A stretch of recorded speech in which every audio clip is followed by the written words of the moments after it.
Republican presidential candidate Vivek Ramaswamy has been impressive, not just since he announced his candidacy, but prior to that.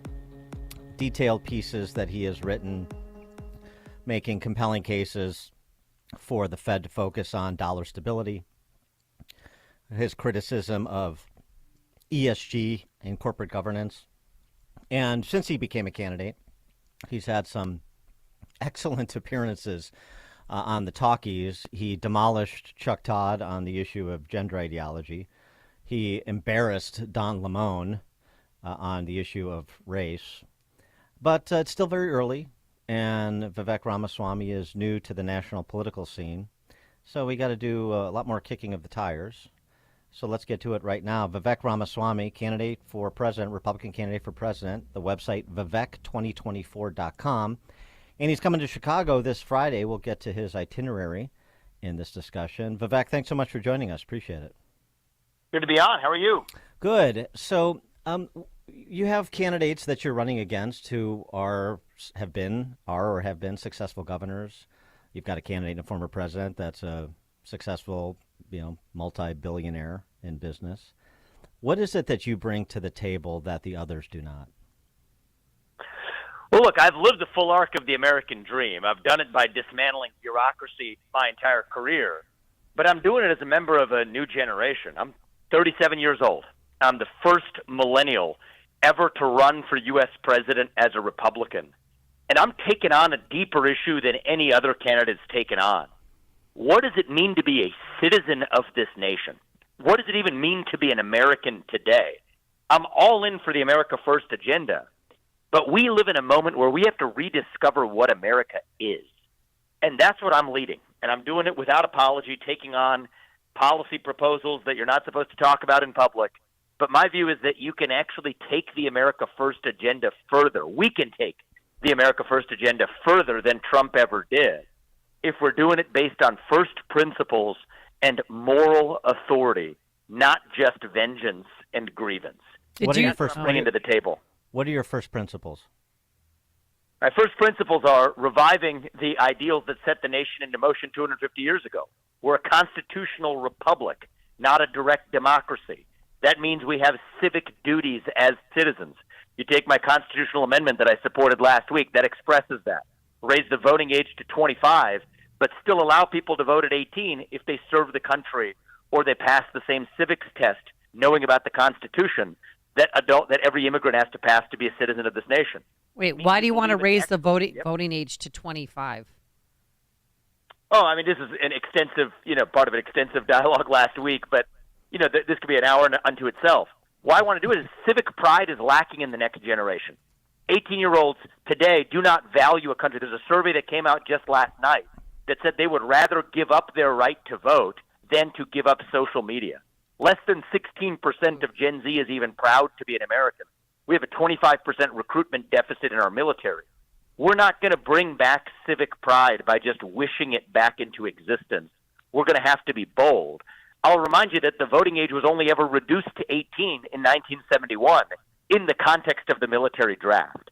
And so what I've said is you can still vote at 18, but you have to know something about the country, the same thing that every immigrant has to know about the country in order to vote too. We have a civics test to become a naturalized citizen. I don't think it's a bad thing for 18-year-olds to know something about the country. And I think you value a country that you have a stake in building. So we could have a whole discussion about that. But that's an example of the kind of policy that I'm advancing, from ending affirmative action to abandoning the climate cult to shutting down government bureaucracies, going into territory that other Republicans haven't dared to touch. And I think we can do it if we're grounded in principles and moral foundations. And when you get called, as you already have been, a racist, your citizenship test, or to vote, the analog of that. Well, that sounds like a poll tax, Vivek, and you also want to end affirmative action. You're some kind of white nationalist. Well, I think that'd be a funny description if you saw me live. Yes, call me a white nationalist at all. But I am a nationalist, and I won't reject that label. I'm a nationalist based on a nationalism of ideals of what makes America itself. By the way, let's just take the voting age thing. They did say it was Jim Crow racism all over again. Right. It has nothing to do with race, but I believe in facts. Actually, it turns out black Americans serve in the military at a higher proportion than their representation in the general population. So if anything, this idea of tying service and civic duty to voting should help black Americans relative to other races. In fact, people of diverse races and skin colors already have to pass a civics test in order to become naturalized citizens, even if they've been taxpayers for years. So I believe in these things called facts that cut through some of the verbiage that we sometimes get from the other side. On affirmative action, look, study the last 60 years. It's been a disaster for all Americans, including black Americans, who today are economically worse off than they were in the 1960s. Family formation worse off. In fact, home ownership no better than it was during the Jim Crow era. So whatever got us this far hasn't worked. We need a more unifying vision that lifts up all Americans going forward. That's what I'm delivering. And look, for my part, I'm not just criticizing the left. I think for the Republican Party and for conservatives, I'm done running from something. That's what I see from the rest of the field is we're all running from something. I think we need to start running to something. Our vision of what it means to be American, our vision of how we revive citizenship in this nation. The other side will obsess over race and gender and sexuality and the climate. Well, at least they're offering a vision. Our vision, I think, is different. We revive ideals like the individual, the family, the nation, and God. Things that, funny enough, you don't hear other conservatives really talking about today. That's what I'm looking to change. And I think we can both go further with our own agenda and also unite the country in the process. And that's why I'm in this race. And how are you getting your message out? Are you doing, listening tours all over the country? We are. We're traveling the country and showing up in places that other traditional politicians, including Republican politicians, don't. I decided a few days ago we're going to come to Chicago, and we're doing a listening tour in Chicago. Big part of what we're doing there is talking to communities that traditionally, the Republican Party doesn't really go to. South side of Chicago, we're doing a community town hall in East 71st Street, straight up south side of Chicago, stopping at a barbershop for a stop. We're doing it's called Third Phase Barbershop on the south side, and then we're doing a press conference at South Shore High School talking about what we learned over the course of the day. I think that's what we've got to do better at. We've got to show up, actually, whether it's at a campus, whether it's on media that doesn't agree with you. I think we need more conversations in this country, and we're not having enough of those. Speaking of South Shore and talking about immigrants becoming naturalized citizens, one of the big issues in Chicago and New York and elsewhere, as you know, is migrants being shipped from the border to big cities like Chicago, New York, and being housed and provided benefits in communities like South Shore. The residents of South Shore not real thrilled about that. Where do you stand on immigration policy and what Abbott and DeSantis have done in terms of delivering migrants to places like Chicago, New York?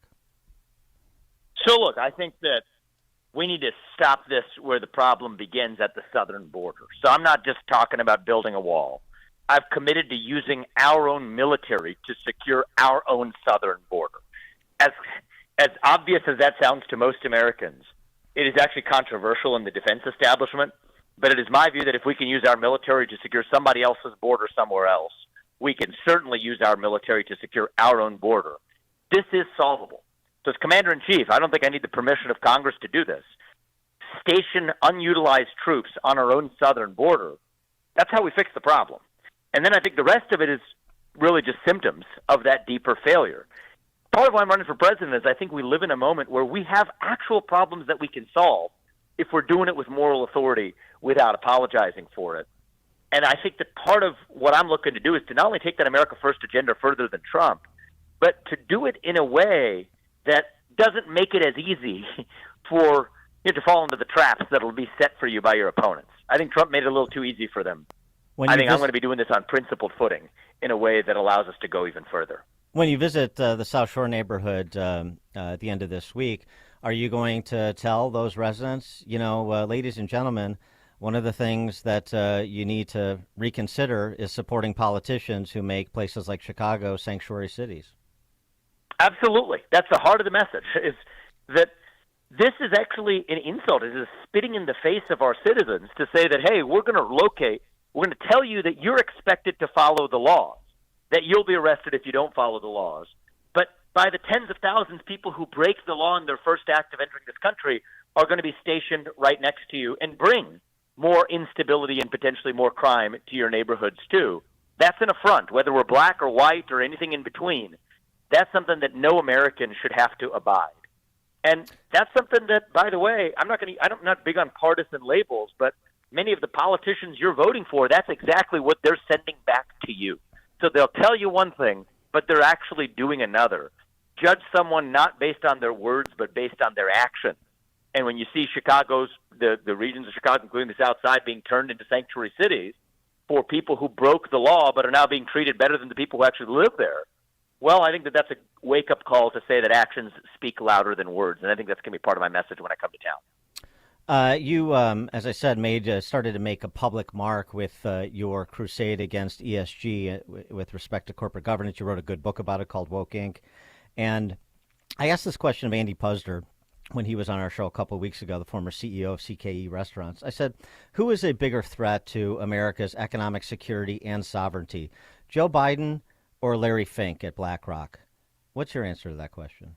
They're two heads of the same monster is the answer. Because I think the real essence of what's going on in the country is this ESG movement is not just the invisible hand of the market, as they would have you believe. It is the invisible fist of government lurking in the avatar of the free market. So government is effectively using financial institutions like BlackRock, which Larry Fink leads, to do through the back door what government could not get done through the front door under the Constitution. Biden has now passed pro-ESG rules through the Department of Labor, expressly permitting retirement fund managers to take into account social and environmental factors that most Americans would abhor if they actually knew that's what was going on with their money. And so this is just a different way of government being able to achieve what it could never have achieved through the front door if it were to be held politically accountable. And they're using, CalPERS in the state of New York and other government actors are forcing and pressuring asset managers to say, you don't get to manage our money unless you adopt environmental and social agendas across all the money you manage to implement an agenda that we could have never passed through Congress. That's what's going on. So as president, what would you do? What would your posture be towards corporate America? I mean, this is a sector from which you came and you were very successful. So other than rescinding Joe Biden's executive orders, what do you do to the Fortune 500 companies that have become profligate rent seekers and cultural Marxists? Well, end all the crony capitalism, all of the corporate welfare. It's gone because a lot of the wokeism was the dowry in the arranged marriage with the left, which provided corporate welfare in return for actually getting these companies to advance their own agendas. So I would extricate bilateral favors in both directions. You guys don't need to be advancing any political agendas. You're not getting any favors either. Go back to making money. Go back to leaving it to the market to make products and services for people who need them. That's how it's supposed to work, rather than these so-called public-private partnerships.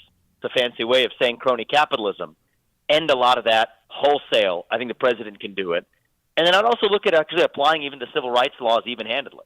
Look, to say that if you can't discriminate against somebody for being black or gay or Muslim or white or Christian or Jewish or whatever, you should not be able to discriminate against somebody on account of their political beliefs or political expression either. And so, I think it's going to be a combination of solutions to restore the essence of both capitalism and our constitutional republic. And I think part of that involves disentangling one from the other. I worry a little bit about adding political affiliation to the protected classes, another boon for trial lawyers. Don't you worry about that? Well, I think that one of the ways to do it is you eliminate protected classes altogether.